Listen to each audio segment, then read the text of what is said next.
Hello there, welcome po sa ating daily devotions. And today, ang topic po natin ay The Spirit prays with and for us. At ito po ay mula sa Romans 8 verse 24 to 27. So basahin po natin, starting in verse 24. For in this hope we were saved. But hope that is seen is no hope at all. Who hopes for what they already have? But if we hope for what we do not yet have, we wait for it patiently. In the same way, the Spirit helps us in our weakness. We do not know what we ought to pray for, but the Spirit Himself intercedes for us through wordless groans. And He who searches our hearts knows the mind of the Spirit, because the Spirit intercedes for God's people in accordance with the will of God. Tayo po'y manalangin. Dear Lord, maraming salamat sa iyo, Panginoon, for giving us the grace to meditate on your word right now. Humingi kami ng tulong sa iyo, Panginoon. Please help us. Speak to us, O Lord. We open our hearts to you, Panginoon, that we may receive your word. Tulungan niyo po kami, Panginoon, na magkaroon kami ng illumination, maintindihan namin, Lord God. Give us wisdom. Speak to us, Panginoon, through your word and by the power of your Holy Spirit. At gamitin mo rin ako, Panginoon, so that I may be able to communicate the message that you want for us to hear. At tulungan mo po ako, Panginoon, to say what you would want me to say in the way that you would want me to say them. Thank you, Lord. Maraming salamat po, Panginoon. This we pray in Jesus' name. Amen and amen. So kakasabi lang ni Apostle Paul that tayo mismo, those of us who have the first fruits of the Spirit, are also groaning together with creation itself. That's why, ang ating vocation o calling natin is to not abandon the world but to be part of it, engage with it, even as we suffer together with the rest of creation. Even though tayo po mismo ay new creation na and we have the Holy Spirit in us, yet we understand we are still living here on earth at hindi pa natutupad at hindi pa nakokompleto ang plano ng Panginoon Diyos para sa creation at para din sa atin. So, the Apostle Paul is saying na tayo rin ay nag-groan. And so therefore, kaisa tayo ng creation itself as it is groaning, looking forward as in the pains of childbirth, sabi ni Paul. So merong hope. And so from there, he goes on to verse 24, sabi niya, for in this hope we were saved. So in other words, alam natin and creation itself is anticipating that. We're looking forward to that day kung saan, the Lord is going to fulfill His promise. Dahil yun talaga ang ibig sabihin ng kanyang righteousness. He's going to make all things right. He's going to fulfill His promise because He is faithful. And so sabi ni Paul, for in this hope we were saved. So we were saved, based on the promise that God would one day make all things right. Itatama niya ang mundo, He will transform it. There will be a new creation, a new heaven and earth.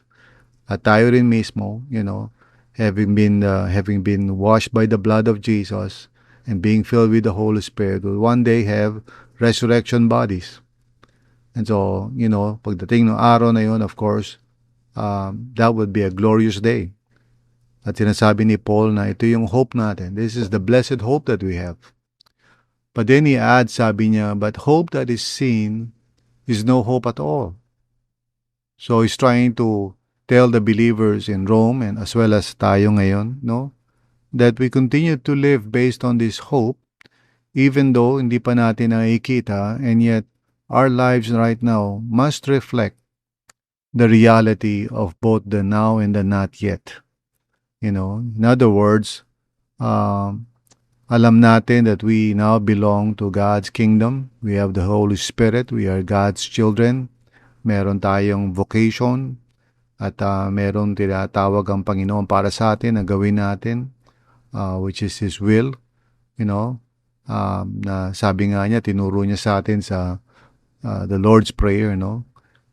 May your will be done on earth as it is in heaven. So the Lord wants His will to be done right now through His obedient children. Tayo po yun. So even though hindi pa natin nakikita, because that is the meaning of hope, di ba? Sabi niya, but hope that is seen is no hope at all. So hindi pa natin nakikita yun. Sabi pa niya, dinagdag niya na, who hopes for what they already have? So in other words, wala pa yung fulfillment nung promise ng Panginoon, no?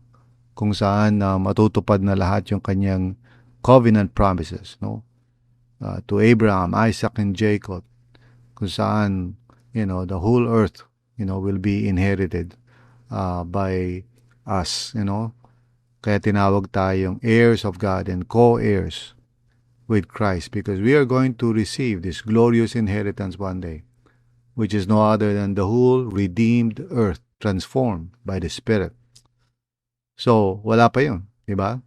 Pero sabi niya sa verse 25, but if we hope for what we do not yet have, we wait for it patiently.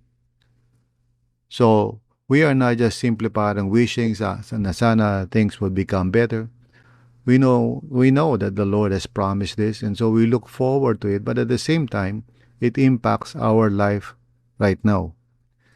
Gaya ng sinasabi ni Paul sa 1 Corinthians 15, since we know that we are going to resurrect one day. Therefore, sabi niya na whatever it is na ginagawa natin ngayon is never in vain. It's not in vain. It's all part of that future inheritance na tatanggapin natin. So, yun ang ibig sabihin talagang we wait for it. It's not parang passively, parang waiting, katulad sa, halimbawa, naghihintay tayo ng bus o naghihintay tayo ng appointment. But it's the kind of waiting that is with a joyful expectation that the Lord has already, began the process.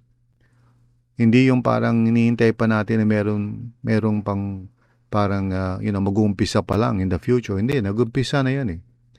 Through the death and resurrection and ascension of Jesus, it has begun. The new creation has begun. And the kingdom of God has been inaugurated. So yung waiting natin is a waiting that is filled with joyful expectation. Kaya ang ginamit nga ni Paul na metaphor or figure of speech, as in the pains of childbirth, yun ang sabi niya.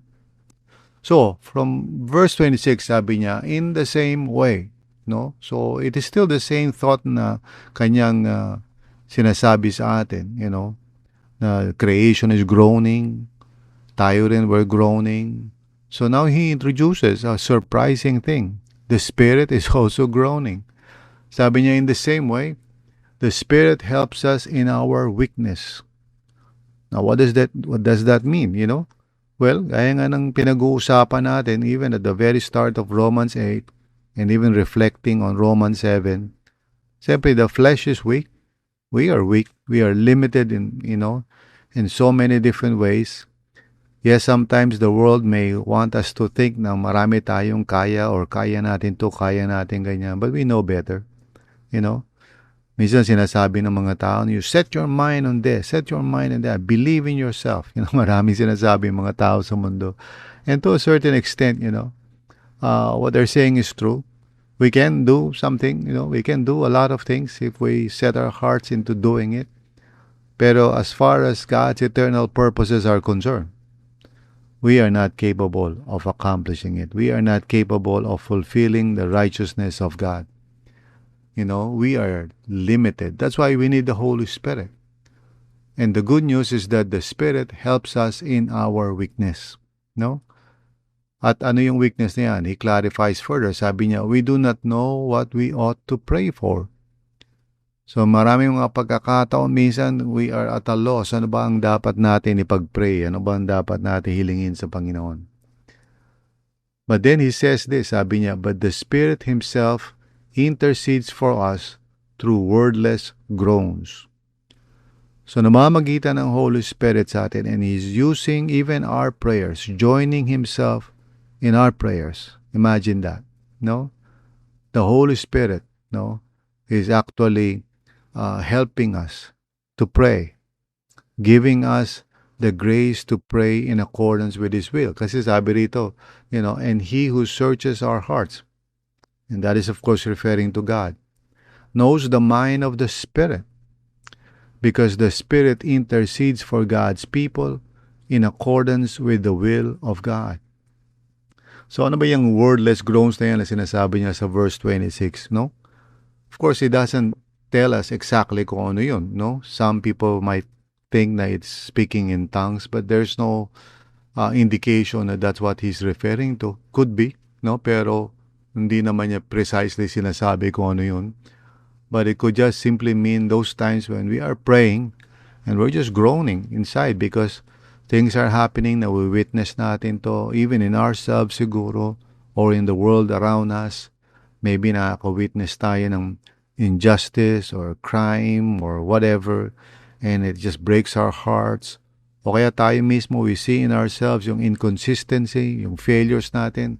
And yes, we groan and we're wondering, Lord, kailan ba ako finally madi-deliver dito sa weak body na to that often leads me to temptation and so forth. We're longing for that. But then the Spirit of God is right there to help us in our moments of weakness, no? Tinutulungan tayo ng Panginoon. And sabi, He who searches our hearts, or the heart searcher, no other than God Himself, knows the mind of the Spirit. Okay? So the Spirit has a mind. Just like tayo rin, meron tayong mind because we have our spirit, di ba?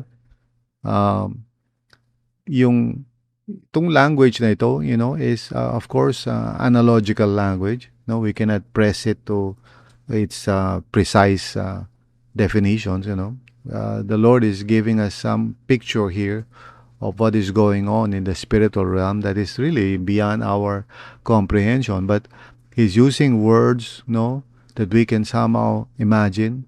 So the mind of the Spirit. So the Spirit has intentions, is thinking, and willing. Because the Spirit, sabi niya, intercedes for God's people in accordance with the will of God. Now later, malalaman natin that Jesus Himself, intercedes for us. And so this is Trinitarian language, In fact, earlier, sinabi that the Spirit is the Spirit of Christ. So we have here parang a complex way of speaking yung tungkol sa ministry ng triune God, Father, Son, and Holy Spirit. And to the point na, there's parang a way of speaking na, there's communication between the Spirit and God the Father. And somebody asked me, paano nangyari yun, that God is speaking to God? Of course, sabi ko nga, it's analogical language yan, helping us to understand that there is communion, in the triune God, Father, Son, and the Holy Spirit.